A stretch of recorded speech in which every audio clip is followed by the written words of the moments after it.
This is a very brief spotlight on autism spectrum disorder, in which we'll talk about some of the main characteristics and how autism is diagnosed, the categories that are used, and we'll also look at some of the issues.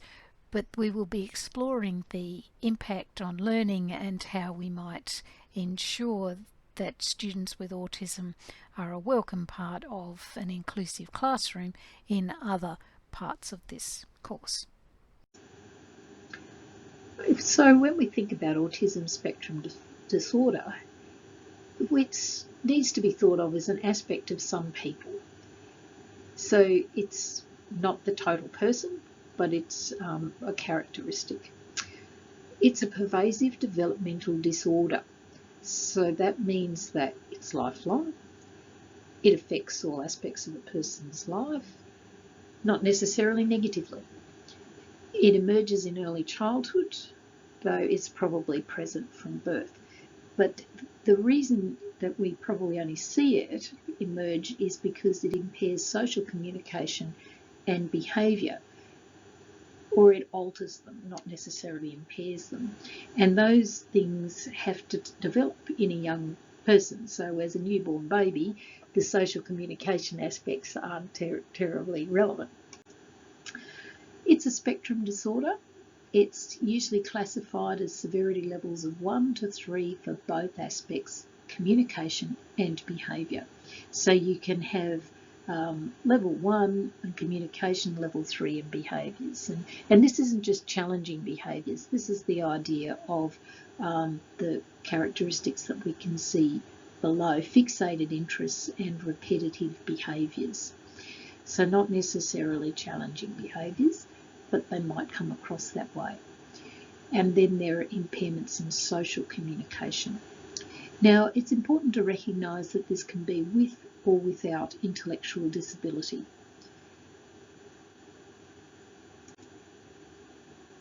There's been a change in how we describe it. It used to be considered a collection of disorders, so you would probably have heard of Asperger's syndrome, whereas what now it's considered to be along a spectrum, one single condition, but lots of different ways that can manifest.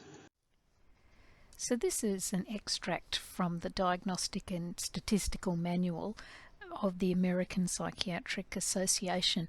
This is one of the ways that clinicians have an agreed process for diagnosis. So this was quite a change in the 5th edition, and this is where it went to a single condition with individual presentation. And so at your leisure you can have a look at level 1, level 2, level 3, and look at what the different descriptions are in those two different criteria around social communication and restricted and repetitive behaviours. So diagnosis is a difficult thing because it's not a chromosomal normality.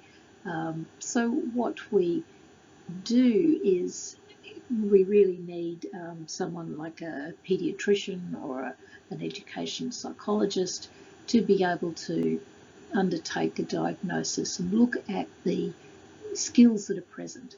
And so when social skill capacity no longer meets social demands, such as the child is not communicating in the way that would seem to be appropriate for their age, then parents or their early childhood teachers might begin to think that there might be Asperger's, autism. I'd like you, when you have the chance, to follow the link and have a look at the SBS program. This is from Insight, where audience members talk about particular issues, and this program was on diagnosing autism.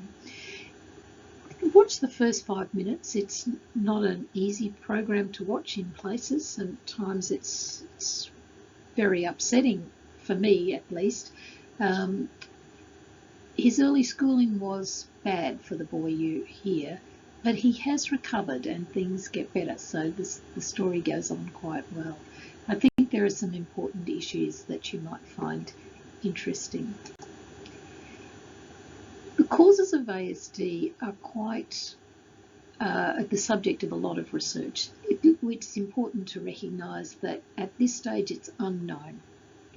What we do know is that there is an increase in incidence, and that increase cannot be put down to all of it just to the things like change in diagnostic instruments, being more aware, being more prepared to look for a diagnosis.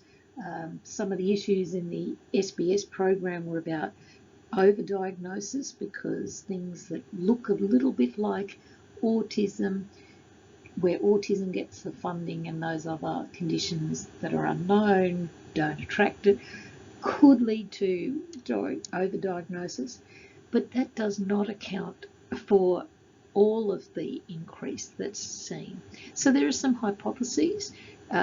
It's possibly genetic, quite likely, though maybe 10 to 20 genes.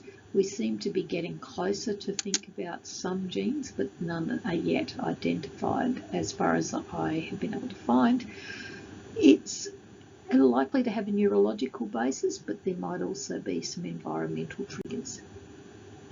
So the increasing incidence is one of these issues, and Irva Hertz-Picota spoke at a congress that I went to, and I heard her talk about one of the really interesting hypotheses, that there may well be environmental impacts such as chemicals, and she was speaking about a very large scale study in the United States where they were looking at clusters of diagnoses and then looking at what was in the environment. So if they were near an airport or a chemical factory or a farming centre, for example, and they're systematically searching for chemicals that might trigger. And she started her talk by talking about how lead poisoning was discovered.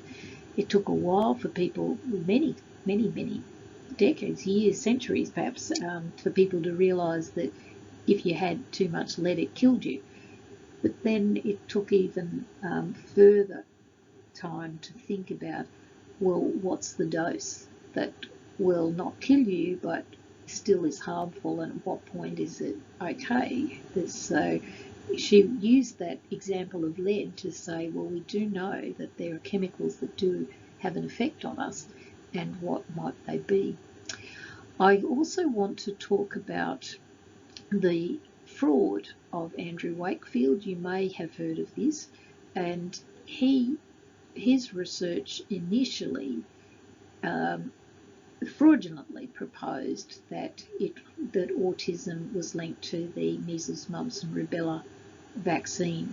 This is categorically discounted. The paper that he had published has been withdrawn, but what we do know is that that caused a death rate, that as a direct result they could look at the incidences of vaccination and the levels of vaccination and noticed the sharp decline, and from that then through population analysis and death rate from these once almost eradicated diseases, they can attribute a death rate to that fraud, which is absolutely scandalous. And you may well be aware of the return of measles to the United States that they're dealing with at the moment. So sometimes these, fortunately they're not very common, there's research fraud, but they can have very serious impacts.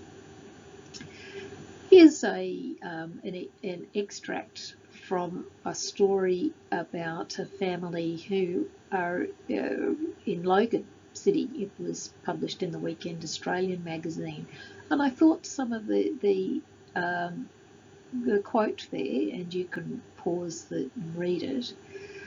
It was an important one. for me, because I think it highlighted a different way of thinking about this. We can think of autism as a deficit, or we can recognise that it's a difference. And that he said all the things that teachers thought were difficult for him were the things that made his life interesting. So it's a different perspective, and I'd like us to take that forward, to not see people with autism as suffering or being in a deficit view, but thinking about it as difference, and that we celebrate difference in inclusive classrooms. So building empathy can really help us to understand that there's a difference here rather than something that's lesser. And you might like to search for the children's book, All Cats Have Asperger's Syndrome. It's in our library. It's a lovely book. This clip is from YouTube, and it's got somebody who's just turning the pages and you can read the text. But that, if you want to go to the library and have a look at it, that would be a great idea. In the library you can then feel the text all yourself, but it's really very nice. And I have to say that it's a very nice analogy, and it helps, I think, to think about it in this way. So what we do is we model valuing and acceptance, and I think by a teacher showing how to act, it gives the children or older students a real sense that we recognise difference and we value it, and we support anybody who comes into our classroom, and we help them.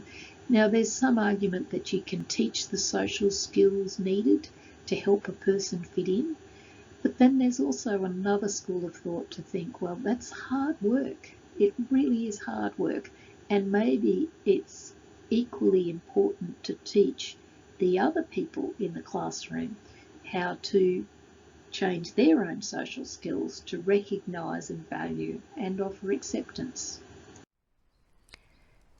Well, the main points of this quite brief introduction to ASD are here. So it's a developmental disability. It has two key features that are part of the diagnostic characteristics, but there's individual presentation. And people with autism can have an intellectual disability, but they might not. So there's so much more to think about in terms of this whole area, and there's lots of reading that you can explore.